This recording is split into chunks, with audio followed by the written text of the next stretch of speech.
A little girl who looked like a doll looked curiously at the remains of a gray rabbit. Someone had torn the fluffy little thing to shreds.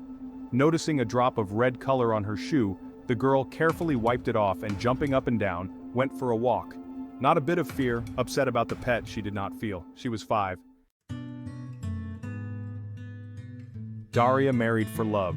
Dennis, the husband, was reverent, loving, and pampering. By the time he married Dasha, Dennis had his feet on the ground, a home and a business. Dasha worked, took care of the house, the family seemed ideal.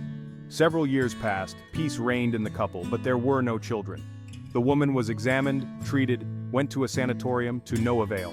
Then she fell into religion, traveled with her husband to monasteries. In the end, the couple reconciled and began to live for themselves. As something, Daria alone went on vacation, choosing a recreation center in the mountains. She spent 2 weeks there and 3 months later learned of the pregnancy. The happiness made her head spin, she could not believe it, but the interesting position was confirmed in the hospital. Dennis was confused a little from the surprise, but glad. Before the birth, he literally carried his wife in his arms. When the daughter was born, Dennis was initially afraid even to take her in his arms. She seemed to him a fragile princess. The girl was named Anastasia. Nastya became not just a light for her parents, but rather the meaning of life.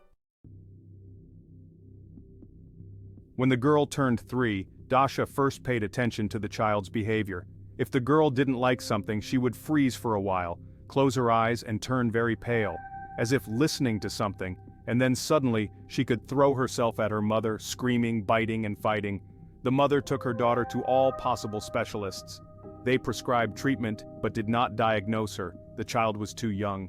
Treatment and rehabilitation helped. Nastya became calmer. There were no attacks of aggression. Dennis, wake up! There's someone in the house! Dasha whispered in her husband's ear, trying to wake him up. That night she woke up suddenly and heard voices at once. A low voice came from her daughter's bedroom. She did not hear the girl's voice, which frightened her greatly. Dennis woke up and, taking his gun, went to the child's room. Dasha! Her husband called softly. The woman who came running froze on the threshold, grasping her husband's hand with such force that he shrieked. Their beloved Nastya, their little daughter, was sitting on her bed. The sheet, blanket, and pajamas were red-stained, as was the girl's face. Her face and hands were stained red, and there was an unpleasant metallic odor and the stench of decay in the air. Nastya smiled. Dasha took a closer look and fainted, screaming terribly. There were wisps of gray wool on the floor, the same color as their pet rabbit. Something must be done, Daria said the next day, pacing the living room. What? I'm not sending my own daughter to a mental institution, and it would be very bad for business. I'll get a doctor, we'll treat her at home, get a nurse. It's good that we live in the country. Dennis answered tiredly. It was as if he had aged 10 years during the previous night. Dennis kept his word. A nanny came to the house and a doctor came 3 times a week. The days became heavy and dreary. The man tried to spend more time in the city, at work, and Dasha fell into a deep depression. Mom! Nastya walked quietly as if she was sneaking up. You scared me! Daria replied sharply, turning to her daughter. Come with me! The daughter looked slyly at her mother. Nastya took her mother's hand and led the way. Daria in her heart prepared for the worst, but it was all right. On the table by the window in her daughter's room lay an album. Art therapy was effective in their case. Nastya drew a lot. Dasha slowly went through the sheets with drawings, trying to keep herself in control. The drawings depicted them, even Dennis's mother. Everything was drawn in detail. The child had an obvious talent, but the subjects gave her a chill. Death and murder were drawn everywhere. Where does a child get such a thing in her head? Do you like mommy? Nastya looked slyly at her mother. Then Dasha noticed that the color of her daughter's eyes changed from gray to black. She involuntarily recoiled. Don't like it? Why? Why did you draw it? Dasha asked. Because I want to. It will be, it's just a reprieve. Nastya spoke in an alien, detached voice. It wasn't her daughter. What did you say? You're all going to die. She said it with such an intonation as if she was voicing the weather forecast. Die, then rot. Dasha backed away from the girl and, leaving the room, ran. On the first floor, she began to hurriedly dress. Her hands were shaking with terror. What was now in their house was not Nastya. She no longer understood anything at all. Somehow she called her husband and told him everything. Mommy, are you going somewhere? Are you going to leave me alone? Nastya appeared out of thin air. Dasha turned to the girl doomedly. Dennis arrived late and not alone. He saw what his daughter was doing and could no longer write it off as an illness. He had been recommended to him by a woman who was well versed in such things, and if at first he doubted, but after seeing one scene, Dennis was afraid. He, a strong grown man, was scared of a little girl. Just seeing his daughter catch a chicken in the poultry house and tear its head off. That was too much. The woman's name was Nadezhda Ivanovna, and she lived in a village far from the city. She agreed as soon as Dennis told her about her daughter. Nadezhda barely looked at the girl when she arrived, but she was very interested in the girl's mother. There was something wrong with her, and you're a labeled girl, the witch remarked. You were doing something, hence the consequences. What are you talking about? Dasha looked surprised and frightened. The ritual. Nadezhda Ivanovna answered briefly. What ritual? Dennis intervened in the conversation. He had just given Nastya an injection and she had fallen asleep. At least there are a few hours of safety. You did the right thing. We need to talk without her. There's a demon in the girl, planted in the womb. If nothing is done, she'll be rid of you by the time she reaches puberty. Believe me, a simple death would be a joy, the old woman said. She turned to Dasha again. What did you do? Dennis shook his wife by the shoulders. She was scared and didn't know how to tell everything. What did you do? It was nothing, Daria screamed, breaking out of her husband's arms. We both wanted a child. I certainly did. More to the point, I went to the mountains for a vacation, remember, let's say? What does that have to do with it? Or did you cheat on me there? No, Dasha stammered. She took part in the ritual, didn't she? The old witch came in unheard and must have overheard their conversation. Yes, but I was promised a child, Daria cried. Explain it normally, Dennis asked more calmly. Nadezhda Ivanovna spoke first, and then Daria told the whole truth. Daria wanted a child so badly that she agreed to anything. She was offered an excursion to a mountain village where a real witch lived. For curiosity's sake, she went. Already there, she was offered to participate in the ritual of fertilization. Dasha laughed and refused, taking the whole action as a performance for tourists. As a matter of fact, it was. A day later, the witch's assistant came to her and offered her a real ritual. They talked for a long time, then she met with the witch again. She was promised pregnancy, easy labor, and a healthy child. She paid a decent amount of money for the ritual. And it worked. Nastya was born.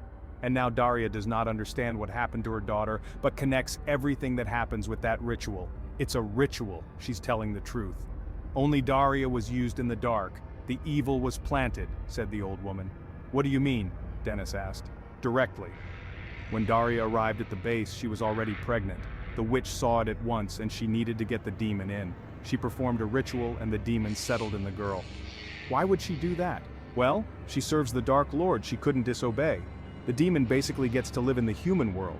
It is better not to think why such thoughts will make you sick, said the old woman sternly. You should think how to save the girl. Soon the demon will completely displace your daughter. Only her shell will remain.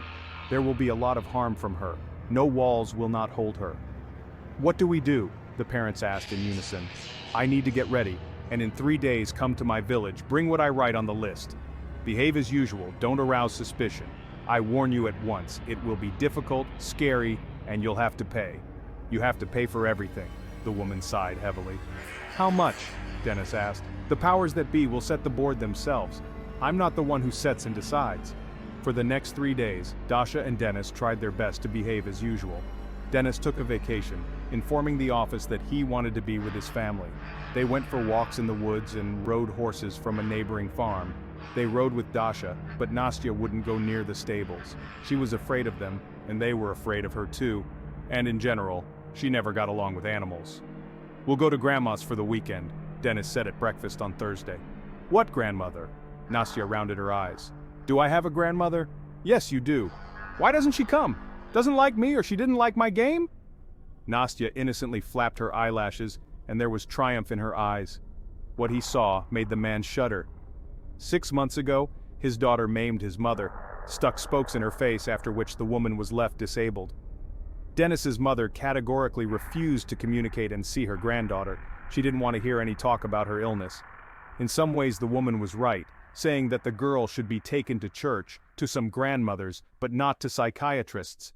There's a demon in the girl. It's not your daughter, screamed the man's mother as she was being taken away by ambulance. She has a black soul. The car drove slowly down the country road, the first drops of rain falling on the hood, drying instantly. In the back seat sat Nastya in the child seat. Daria settled in the passenger seat. The navigator was silent for over an hour. There was no communication either. When the village houses appeared ahead, Denis breathed a sigh of relief. He was no less afraid of his daughter than he was of Daria. The witch met them at the gate. She looked sternly at the parents and softer at the girl. She understood that it wasn't her fault, it was all the wickedness. Poor child, come into the house, the woman invited them in. Nastya looked around the yard warily at first, not daring to go into the house.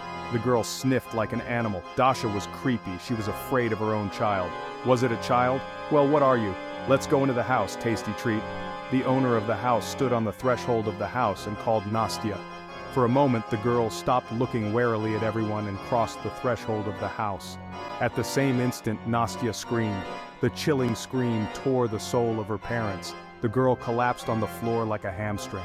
Denis took her in his arms and carried her into the house. Nadezhda Ivanovna strictly instructed them to have less physical contact with her daughter, and not to interfere, whatever happened. Here, you carry this. Daria was handed a heavy basket by her grandmother. The father will carry the child. Why is she unconscious? Daria asked. Because he won't go there voluntarily and won't let himself be exorcised. It's a trap for demons, and we have almost 6 hours to do everything. We won't get a second chance, said Nadezhda Ivanovna.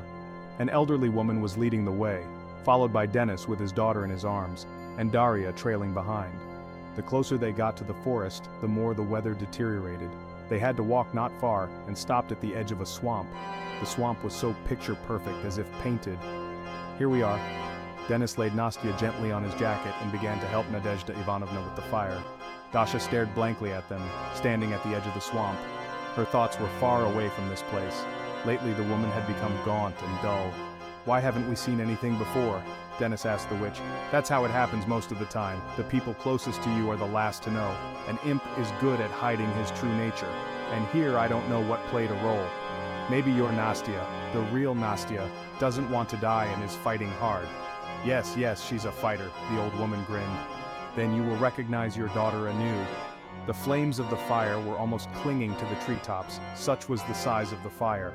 Reflected in the water, strange images appeared.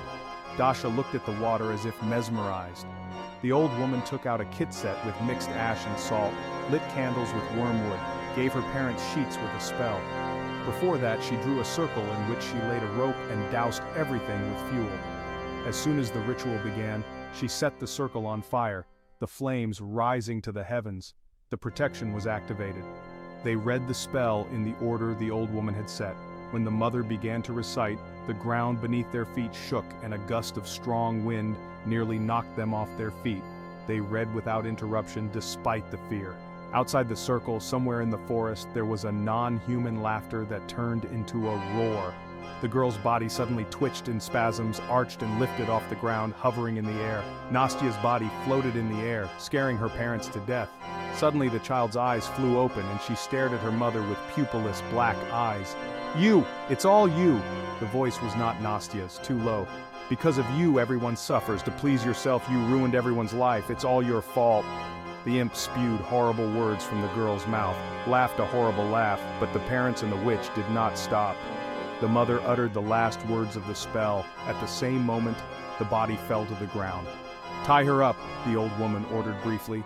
They had to give Nastya holy water with ashes, and the demon will not drink voluntarily. This was the last step in the rite. The demon in the girl's body resisted as best it could, swearing with terrible words, cursing, begging, but still, they managed. Nastya twitched strangely, rolled her eyes and lost consciousness again. Dasha sat on the ground with her daughter in her arms, salty tears dripping to the ground. Denis sat next to her. Both were silent. There were no words left. Mommy? Daddy? It was the real voice of their daughter. Dasha wanted to hug her husband as suddenly she felt pain in her body. Her spine felt like it was burning with fire. From the intense pain, the woman screamed and lost consciousness. Denis rushed to his wife. Nastya cried. "It's the fee," said Nadezhda Ivanovna sadly. Mom, look, there was a ladybug crawling on her little hand. A ladybug, said Daria. Where are the horns? Nastya made surprised eyes looking at her mother. Girls, let's go home, it's getting dark and cold, you must be cold. Dennis went down to the family in the garden. Daddy, it's not dark yet, it's dusk, all the animals are already home, said the man, picking up his daughter in his arms. You run home, Mom and I will be right there. He immediately faltered. Daria sat in her wheelchair, unable to feel anything below her lower back. The doctors called it hysterical paralysis. Only she and her husband knew the truth. She was paying for her mistakes. Dennis did not lose hope to put his wife on her feet, and Dasha herself was just happy. Nastya was fine. She became like a normal girl of her age.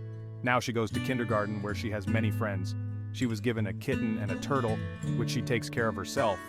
With Dennis, they have a good relationship. Finally, her dream came true. There was peace in the family, and she always believed in the best.